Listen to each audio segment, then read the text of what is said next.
We are talking about Hassidic perspectives on Shemitah. And in 1 hour, of course, I can't say everything there is to say from all the different Hasidic rabbis about Shemitah. So I'm going to focus tonight's conversation on mainly really one Rebbe. We'll reference others along the way, but I'm mostly going to be speaking about the Sfat Emet, or Rabbi Yehuda Aryeh Leib of Gur, the Ger Rebbe. And the reason why I'm doing so is A, I like him, B, because I think he's interesting, and C, because I want to foreground a particular question that I think he does a good job of taking up. And so the question that I really want to be thinking about is what is the spiritual message of Shemitah beyond the agricultural and even the financial or the transactional? What is the aim of this year-long rest? And particularly as Hasidut is so often interested in questions that of an internal nature, what kind of person is supposed to be cultivated, and I'm using that word purposefully, cultivated, in and through the practice of Shemitah. Okay, so, oh, and one other question that I wanted to raise, and I don't know if all of you have sort of been spending your day on Shemitah or not, but one of the big questions that's asked about Shemitah in the Midrashic tradition, Rashi certainly asks it, and that is Ma inyan Shemitah etzel Har Sinai. What's Shemitah doing etzel Har Sinai? Right, which is a literary question because the laws of Shemitah are introduced with the words Vayidaber Hashem el Moshe b'Har Sinai lemor. So it's a literary question about why the reference to Har Sinai dafka, and it becomes a thematic question about what is particular about Shemitah, what about the meaning of Shemitah is so inextricably intertwined with the experience, let's say, or the idea of Sinai itself. Okay, so those are some of the questions that I want to raise. Now, a word about the Sfat Emet. So the Sfat Emet, as I said, right, is Rabbi Yehuda Aryeh Leib of Alter of Gur, excuse me. No relation to me, though I'd love to claim one. That was the Leib or Leib part that I was referencing. In any case, though, the Ger Rebbe, as he's known, gave drashot every year, and his students mostly would write them down, or he would, whatever. We have his notes, let's say, and it's interesting to note, and he's not alone in this respect, but one can compare what he said in one year versus what he said in another year. And like any good contemporary rabbi, I hope what he said one year doesn't necessarily accord with what he says the next, or vice versa. And so it's really interesting to see how his reflections on the same ideas or the same verses and the same midrashim, which he often does do, how they compare year to year. And so what I want to look at tonight is two perspectives on Shemitah presented by the Sfat Emet through his commentary on Parshat Bahar, which is where the laws are found. And so one of the essays, if you call it that, it's like a couple of paragraphs maybe, is from Tafresh Mem Vav, or 1886. And the other one that we'll look at is from 1877. So we're going to go out of order, but so be it. Okay, so I hope you all can access the source sheet. Do you want me to be posting it? Is that something that's helpful? I'd like to see people, but if you want it on the screen, Shabbos, can I ask you to help out with that? Sure, give me 1 second. It'd be helpful for me because I'd like to use my screen for other purposes if possible. Yeah, I'll share it in 1 second. Okay, as you do that, I'll just introduce. So the first set of texts is really just intro to Shemitah, and just some background info that maybe you already all have, so forgive me, are these opening psukim. Can you see that? Well, you have the link if you need it. Great. Okay. Vaydaber Hashem el Moshe b'Har Sinai lemor, daber el bnei Yisrael ve'amarta aleihem, ki tavo el haaretz asher ani noten lachem v'shavta haaretz Shabbat laHashem, sheish shanim tizra sadecha v'sheish shanim tizmor karmecha ve'asafta et tuata.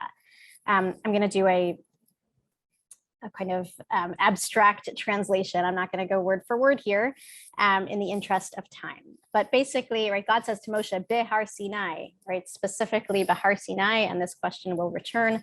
Why is that referenced? Right, there are many laws that are referenced over the course of time, but not all of them are said to be said specifically there. So God says, when you come into the land that I'm going to give you,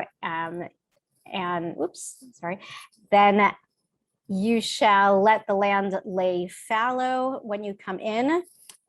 You shall work the land for 6 years and let it lay fallow. We need to get there. But Shana Shvit, Shabbat, Shabbatonia, La'aretz, Shabbat, Lashem, Sadcha, Lo Tizra, V'charmecha, Lo Tizmor, right? And that 7th year, you're going to leave it all alone.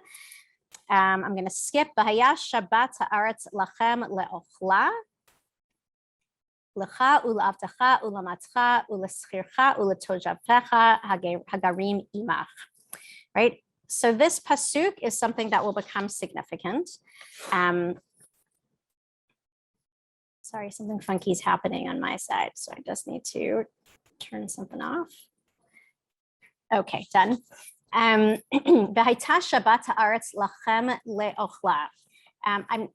gonna leave that ambiguous because it is, but it seems to suggest this rested land will be for you food or nourishment, you and all the people in your household, essentially. I'm also skipping a few lines. V'kidashtem et shnat hachamishim shana ukratem dror ba'aretz, right? And so at the 50th year, right? So after every 7th year is Shemitah and the 50th year is Yovel, ukratem dror ba'aretz, and you shall declare liberty throughout the land. L'chol yoshvea yovel hi tielachem v'shavtem ish el achuzato, and people will return to their achuzah. Also open to a little bit of interpretation, but they will return to their lands. They'll return to their original lands. The Ishal Mishpachtot Tashuvu, and they'll return to their original kind of tribal affiliations, let's say. Okay, I'm running through that again, because it's all background to what I want to look at in the Sfat Emet. So I'm just going to repeat that here we have, right, a fairly dense Hassidic text.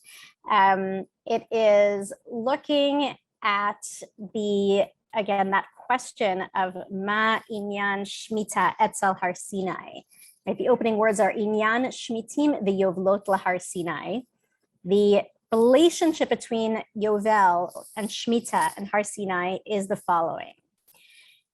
And now he opens a conversation, and this conversation will hopefully thematically enable us to explore the kind of broader issues at stake in Shemitah, which I said at our opening, which is what kind of person is to be cultivated through this practice, right? So I don't know that I'm going to call it a Hassidic assumption, but it seems to me fairly clear that, as I said, an orientation towards subjectivity. An orientation towards subjectivity is very much kind of basic to the Hassidic worldview. And so the Sfat Emet, in line with that, is not going to be all that interested in the agricultural ramifications of land laying fallow, but is interested in the subjective internal experience of what it does to a person to actually engage in this practice or non-practice, right? This active omission in a way. Okay, and he does so through a series of references. Now I gave you like all of them, but we absolutely will not be looking at all of them inside. They're there for your edification. So I will reference them as he does and point you to them. But most of it will have to take his word for the interpretation. Another interesting way of kind of analyzing is looking at the texts that he quotes and then seeing how he's particularly interpreting and reinterpreting them. But we don't have time for that tonight, so we're going to just see what he actually does with them. So here we are. Inyan Shmitim ve'yovlot lahar Sinai. Al pi hamidrash baruchu Hashem melacha v'chulei osei devaro. So again, if you're a little lost, it's okay, because these are all very skeletal and elliptical references to different midrashim. So it's hard to understand how the sentence flows. But here he is referencing a bunch of different sources, as I just said. So you can see them below on your text, on your source sheet rather. I'm not going to do that right now. Fine.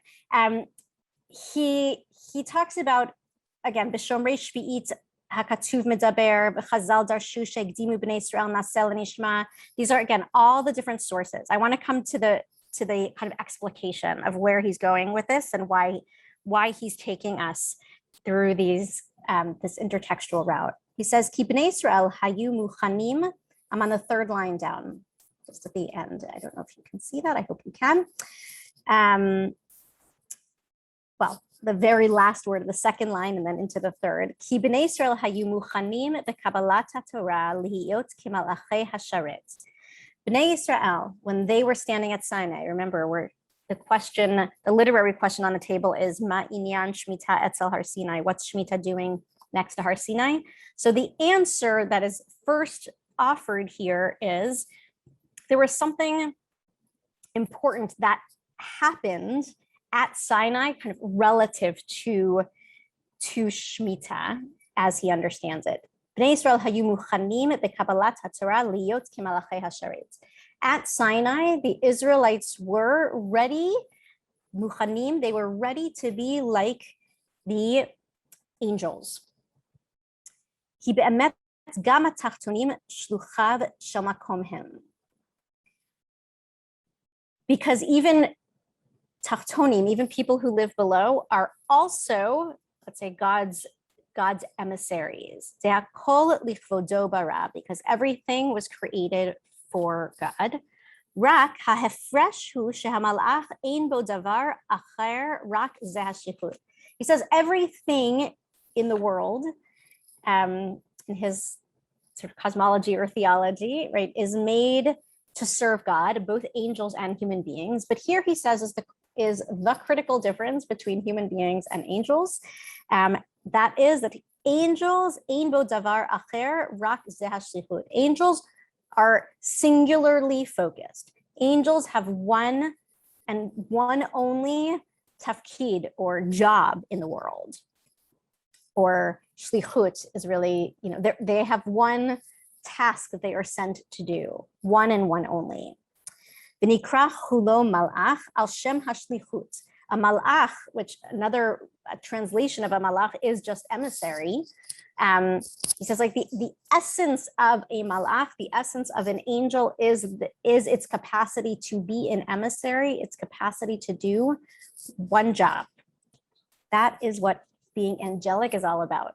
Singular focus.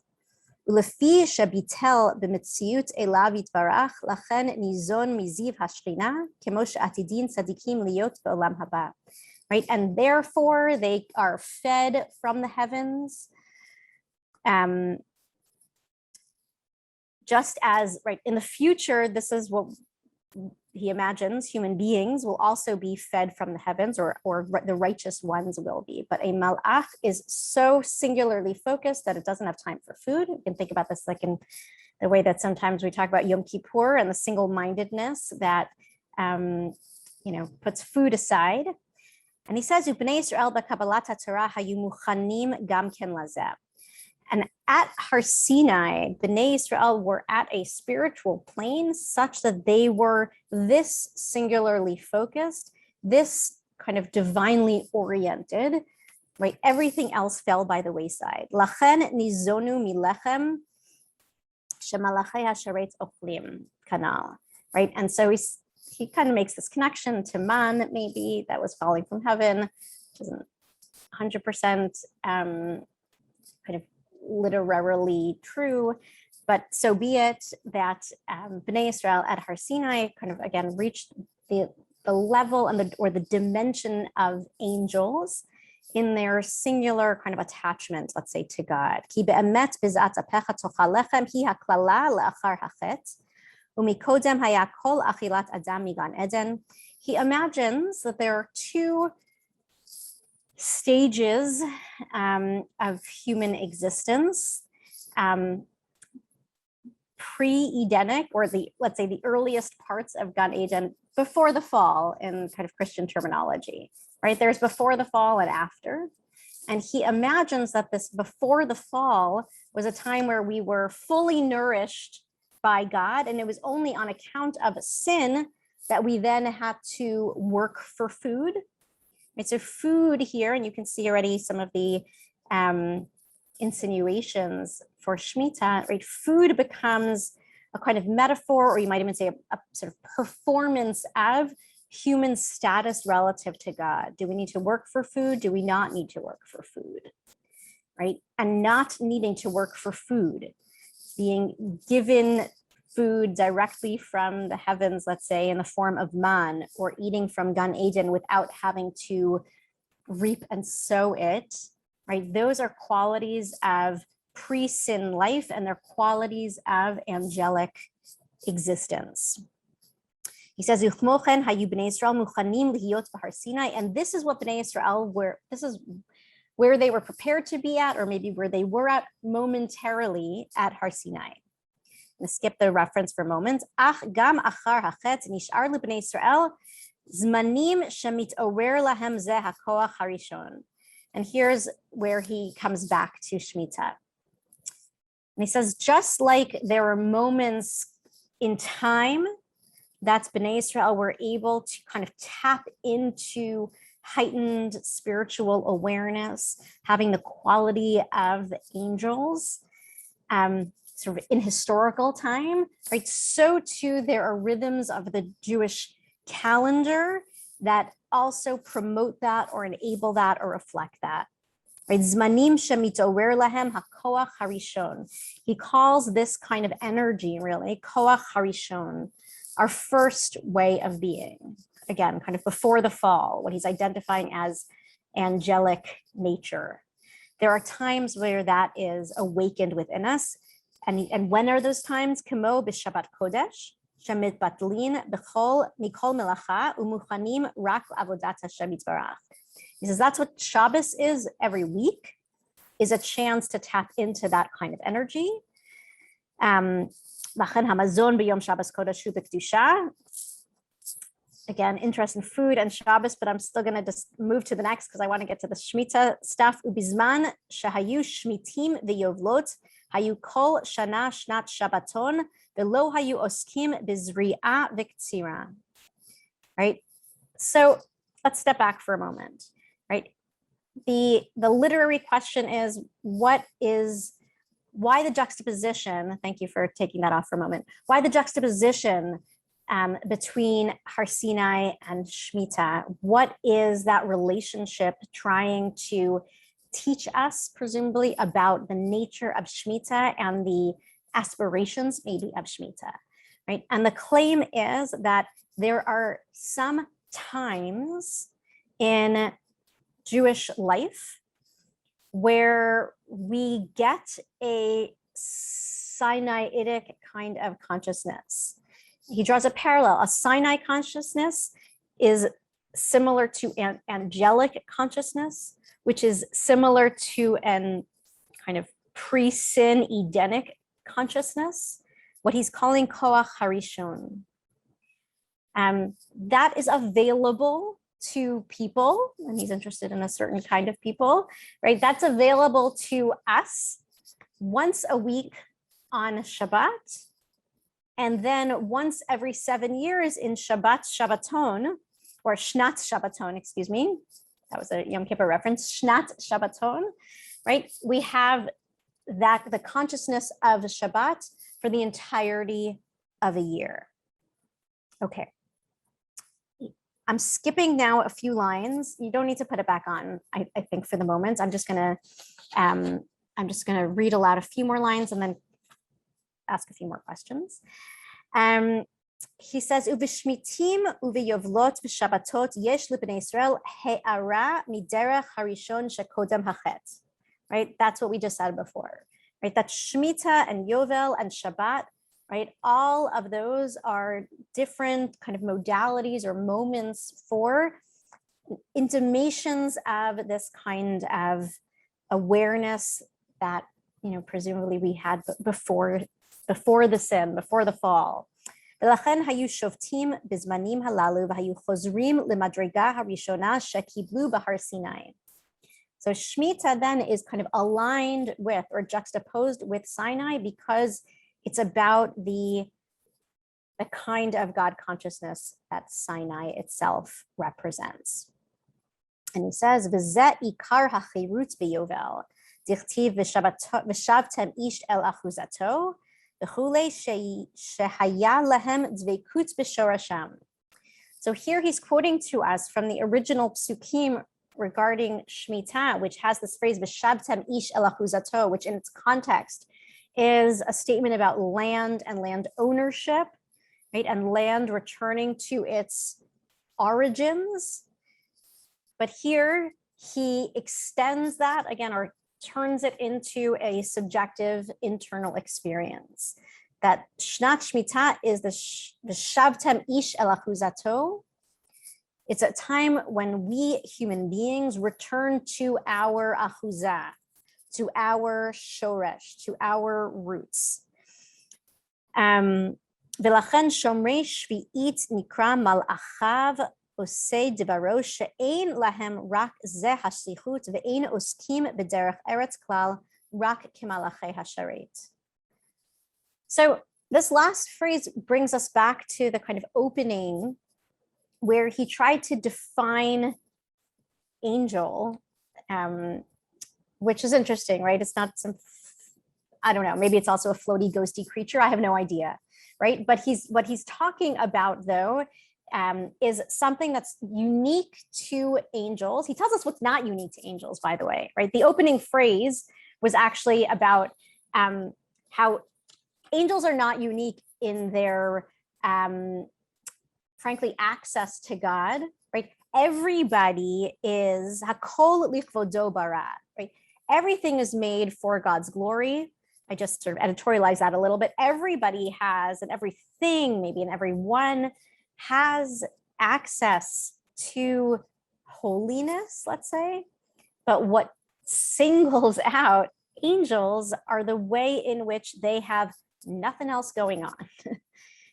Right? They have one task and one task only, which here he's identifying, it seems, as, again, kind of living in the light of God, so to speak. Other places you could imagine them having more concrete tasks, but here the task is actually about a certain kind of mindfulness or consciousness. So I want to extrapolate a little bit. Oh, wait, sorry. No, I wanted to add one more line. Excuse me. The last line here, again, a read of the original psukim that I highlighted earlier with regard to pasuk vav, v'hayta Shabbat ha'aretz lachem le'ochla, which I said in context is itself a little vague and not as easy to translate as maybe some other things are. He says in the last line of this, again, no need to put it back for now. Uktiv v'hayta Shabbat ha'aretz lachem le'ochla, perush achilat hashmita lo yihye al yedei hachanat ha'adam rak al yedei hamenucha. V'hu b'chinat oneg Shabbat. What does it mean by Vayta Shabbat ha'aretz lachem le'ochla? Right? He says that the rest itself, that rest itself will actually feed us. Meaning, right, being in a kind of, let me say it differently, when we are in a post-Eden, post-Sinai, a fully human, non-angelic kind of consciousness, we are, he says or indicates, constantly overwhelmed, multitasking, having to be here and there, having to trying to square physical and spiritual modes of being, serving God and also land and work and family all at once. Right? But what Shemitah offers is the retreat from work, and the opportunity to focus one's energies, right, to stop spreading ourselves too thin. And the Torah, in saying "Vayta Shabbat haaretz lachem le'ochla," is indicating that this retreat nourishes, right, is ochel, so to speak, right? Or said differently, it's kind of God's way of feeding us. And so the translation of "Vayta Shabbat haaretz lachem le'ochla" would be something like the respite of the land will be yours to eat. But we don't eat respite, right? But we eat on account of it, eat in the sense of being nourished, right? So it's not our work that actually feeds us most, but our rest that feeds us most. And he likens this to Oneg Shabbat, the benefit, again, of not working. So this whole kind of commentary, right, again, tries to address Ma Inyan Shemitah Etzel Har Sinai, right? In what sense is Shemitah like Har Sinai, or what's the relationship between them?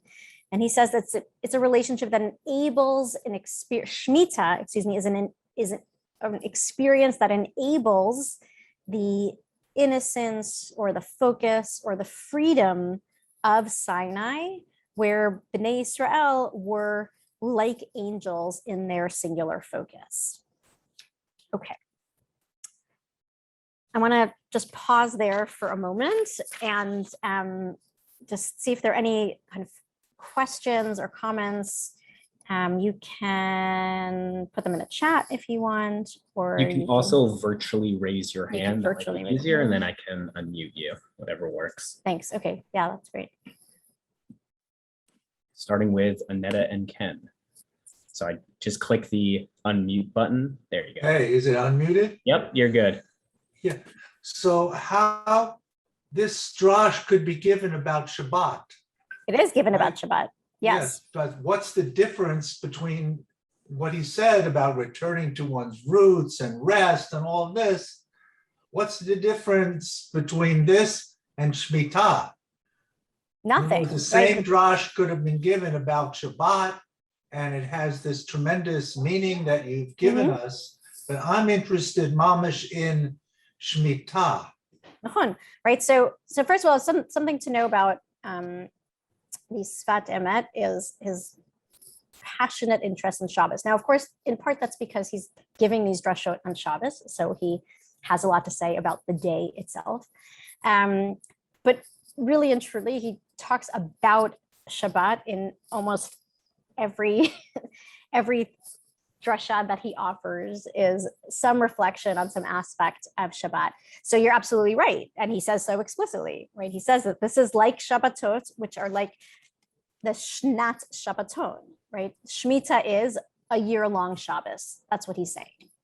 So you're absolutely right that this is a reflection on the nature of Shabbat.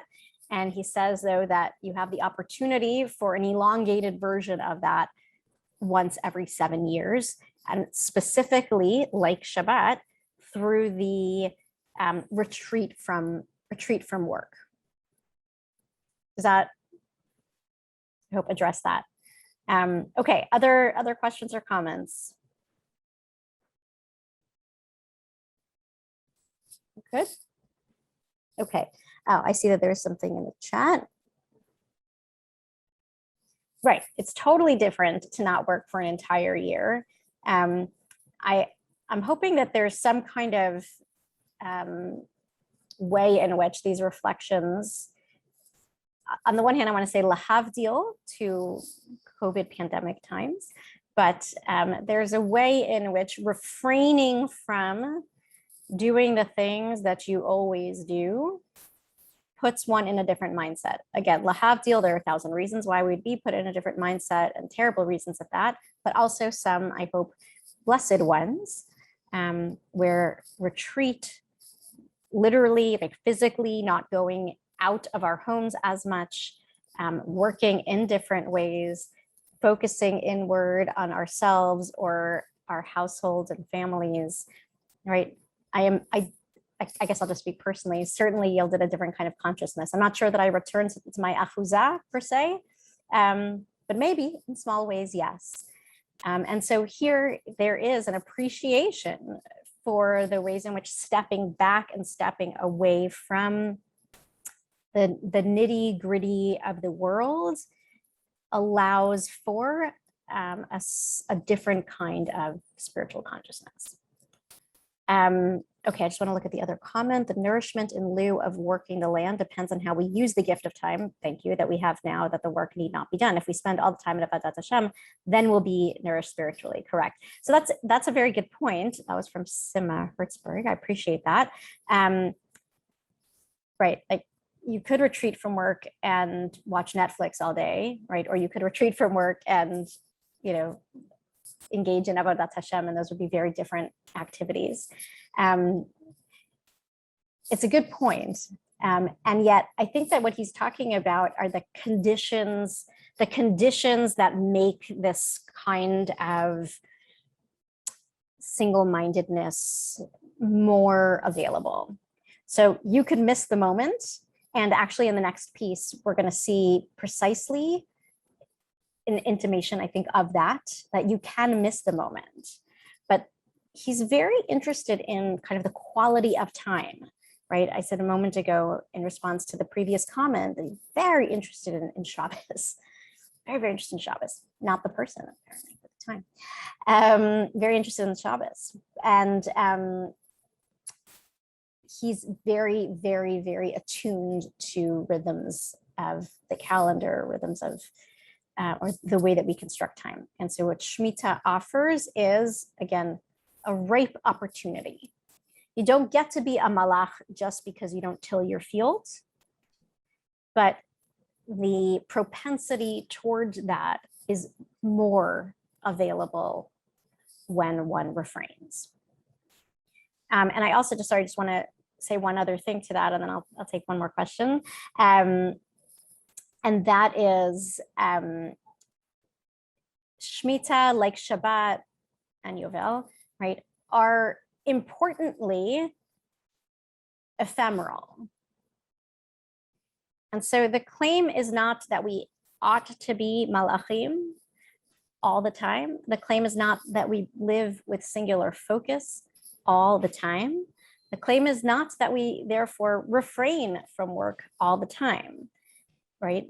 Sheshet yamim ta'avod basita kol malachtacha is as much a valuing of and an exhortation to work as Shabbat is an exhortation to refrain. And similarly for Shemitah, right, 6 years you actually, right, Tizrat Karmacha or Zarat Sadacha, excuse me, right, 6 years you're actually doing that. So it's not bad to be involved in the world, but the role of Shemitah is to create the conditions that to take you out of that kind of humdrum multitasking for a different kind of way of being. Okay, last comment, and then we're going to move on. Yeah, that once again, on the same theme, that Shemitah is not just about resting and resting the land, but the reference to returning to one's akuzah is about, isn't that referring to the canceling of debts, where people who are indebted can actually return to their land? So it seems that's a different symbolism, for sure, than just resting the land. So that, absolutely. So you see where I'm going, that there's more, that my concern is that this kind of spiritualization, which, you know, can be you can be applied to, well, anytime. Well, we have Shabbat, but we can also have this experience during davening. We can have it anytime. And what happens to the practical realities? And as someone said, and the revolutionary part is not just that the land rests, but everybody gets their land back. Mm-hmm.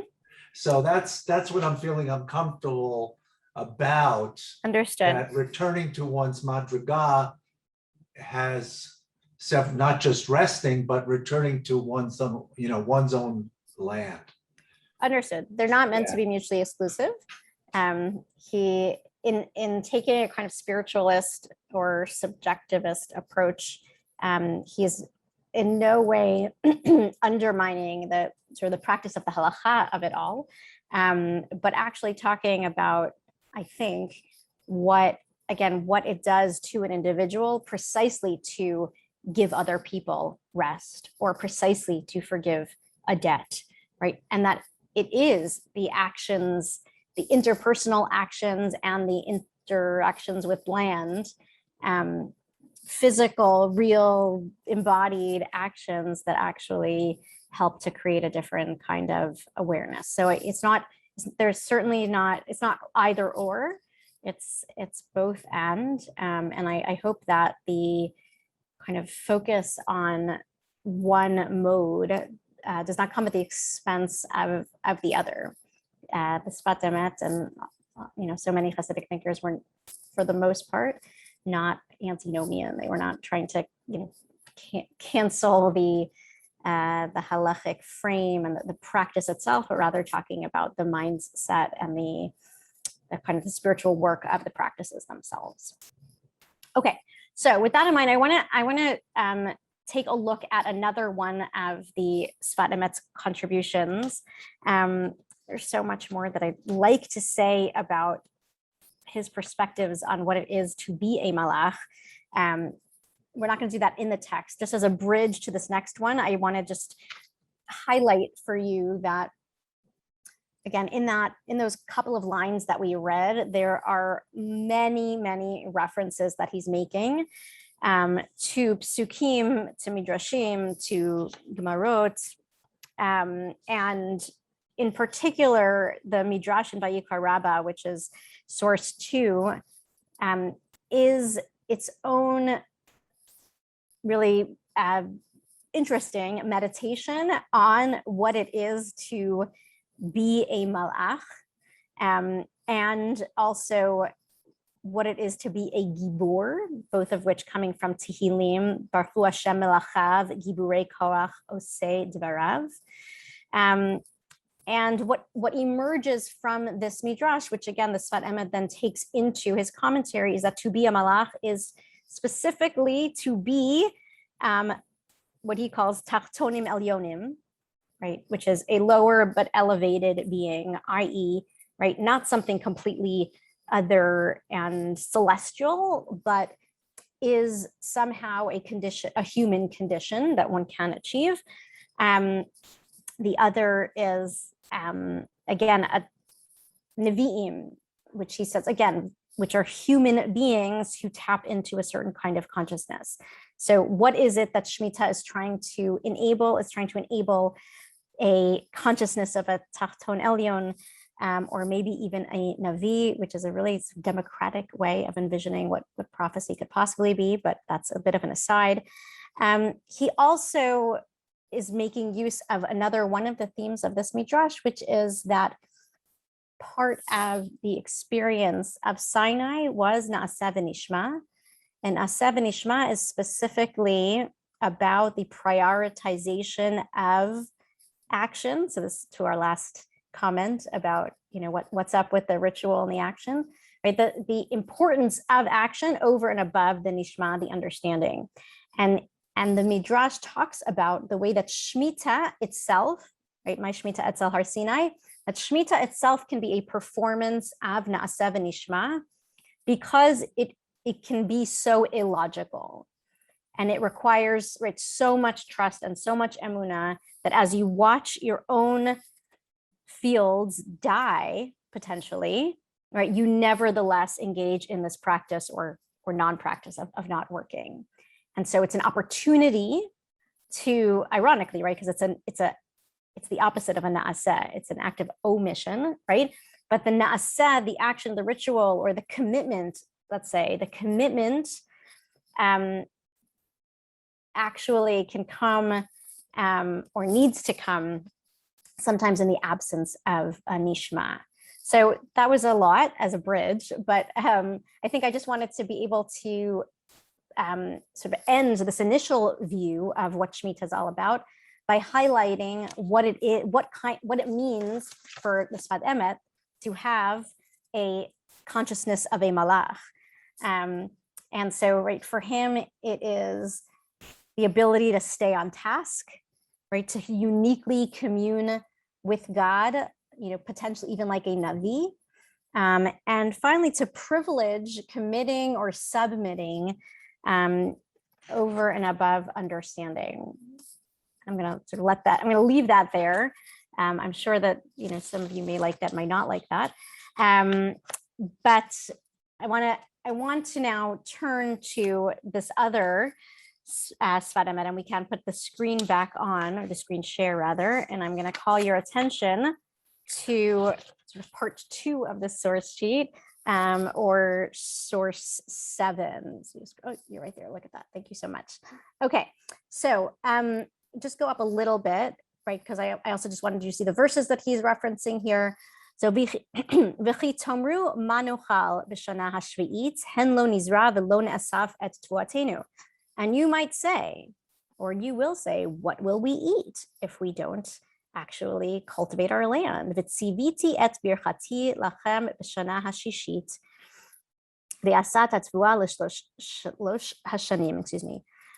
So again, here's where I don't want to do a full translation. V'tziviti et birchati, I will command my blessing to you in the 6th year. That's a strange formulation. What does that mean? I will command my blessing to you in the 6th year. And basically, don't worry, you'll have enough is essentially the idea. And I'm going to leave it at that. Again, this is the literary jumping off point for this next little piece from the Sfat Emet, which I think it wrestles quite differently with the ways that Shemitah does or does not kind of ground us in the world, right? So there it's about, in the first one, it's kind of it's really about stepping back. And here he offers a different way in, let's say. And he says the following, again, this is from Tafresh Lamed Zayin, so 1877. B'pasuk v'chi tomru ma nochal. B'sefer Noam Elimelech b'shem achiv zal. Chi al yedei ha'she'ela yitztarech hamakom letzavot et habracha v'chulei ayin sham. Ubi'or hadvarim dema kushya hi zo ma nochal man de yahiv chaye yahiv mezona. I'll stop there for a moment. Also, it's on the source sheet. I'm not going to do it inside, but the next source really quotes at length, or at greater length at least, the citation of the Sfat Emet, which is a citation to the Noam Elimelech. Right, so the Noam Elimelech is Rabbi Elimelech of Lizhensk, and his brother. So Rabbi Elimelech of Lizhensk quotes his own brother, who's also another famous Rebbe, Reb Zushia of Anapol. So he quotes his brother as saying the following. He asks why Bnei Israel would ask Ma Nochal. Don't they know that this phrase, Man de Yahiv Chaye, Yahiv Mizona, the one who gives life is the one who gives food, right? I.e., shouldn't they be so faithful and be so full of emunah? Don't they know that he who gives food will also give, that the one who gives life will also give food? And the Noam Elimelech, again, quoting Reb Zushia, explains there, that actually Bnei Israel exist on account of miracles, but not every generation is actually worthy of them. So the unworthy generations really do ask, Manochal, because they have reason to be worried that they won't eat, that they might not be worthy of receiving food. And he says, Ach ki im yeh kiyum b'nei Yisrael al pi nes ve'ein kol hadorot ru'yim l'nisim. Right, that's what I just said before, right? That all generations really are, they live in miracles, but not everybody is worthy of them.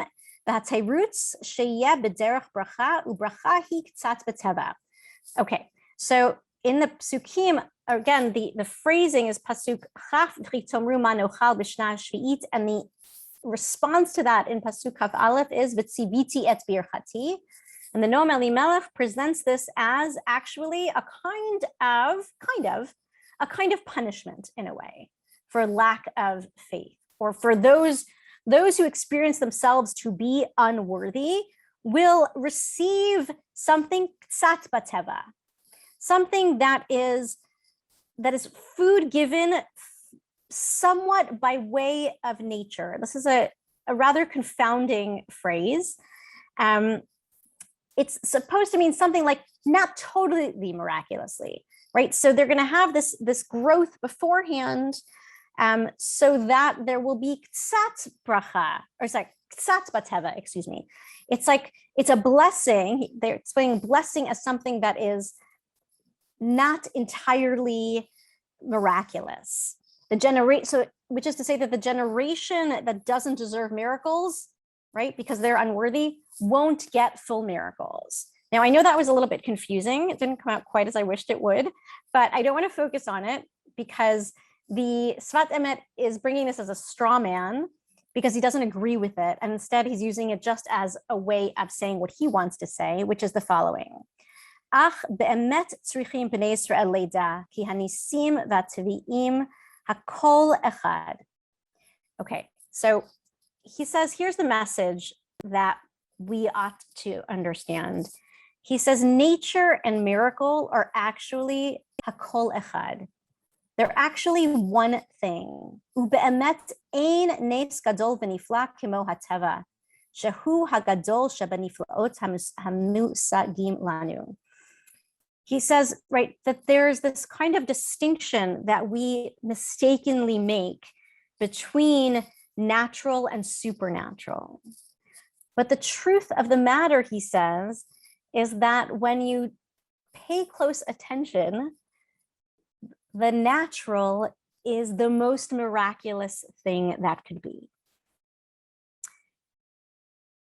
He says, "Ve'az kshazo ha'emunah mitbarer lebnei Yisrael ein esek liot nizon al pi hanes."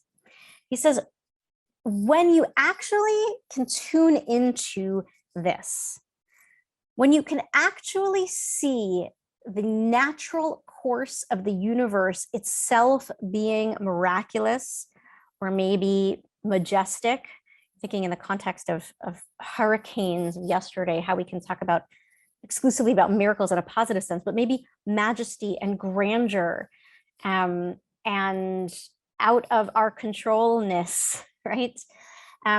He says that's actually the most stunning consciousness that one could have, when one becomes really aware of the miracle or the godliness of nature itself. Right? And he says there really is no greater miracle than the continuity of the natural world, right? That the sun rises, that and sets, that trees blossom, that babies grow, that things die also, that there's a course in life in the natural world.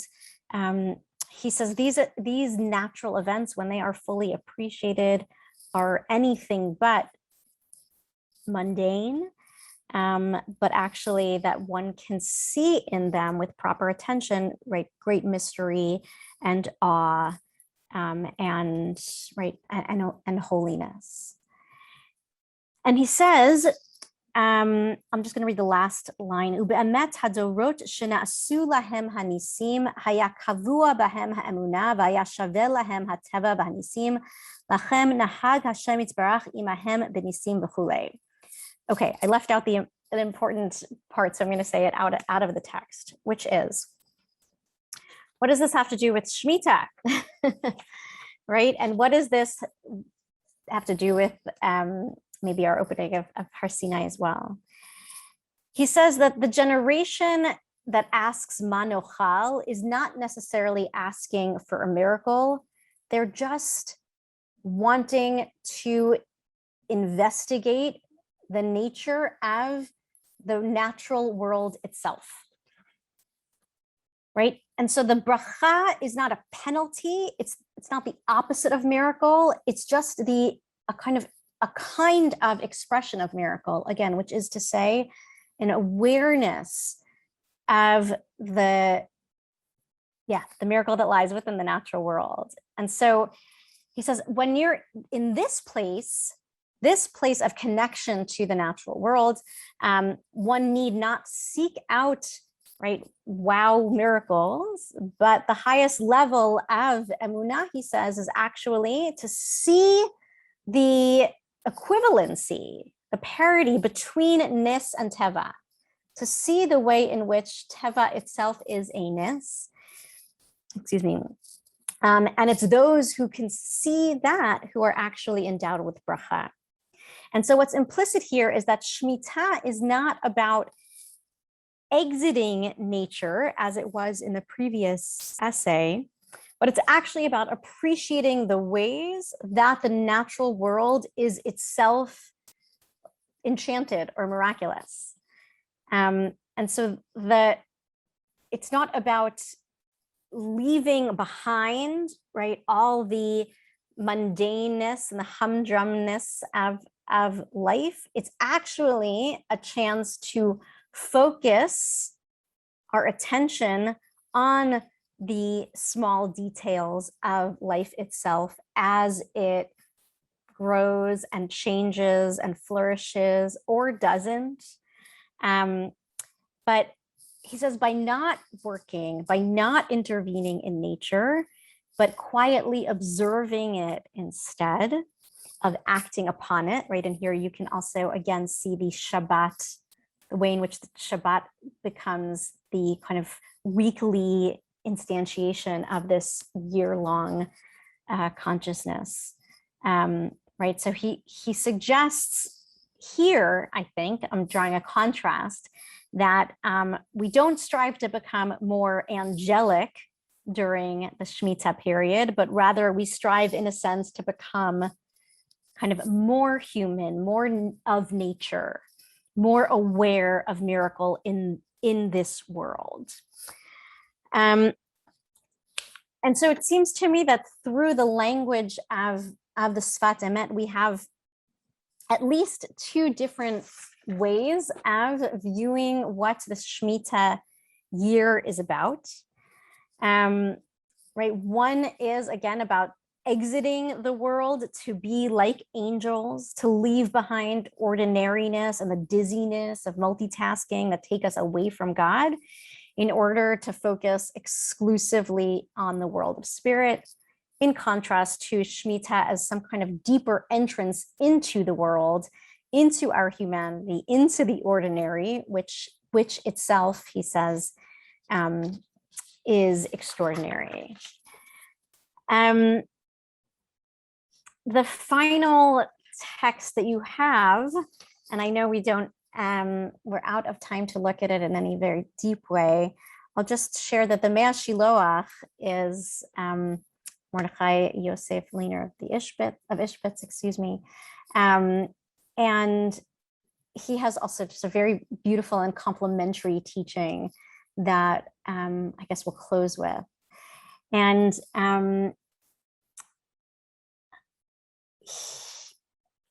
okay, I want to read it all, but I won't. I'll just end the last few words of it, which is that he says, Shvita tsafun rov tova, that in Shvita, in rest or in restraint, is hidden rov tova, much goodness. He says that, let me say it differently.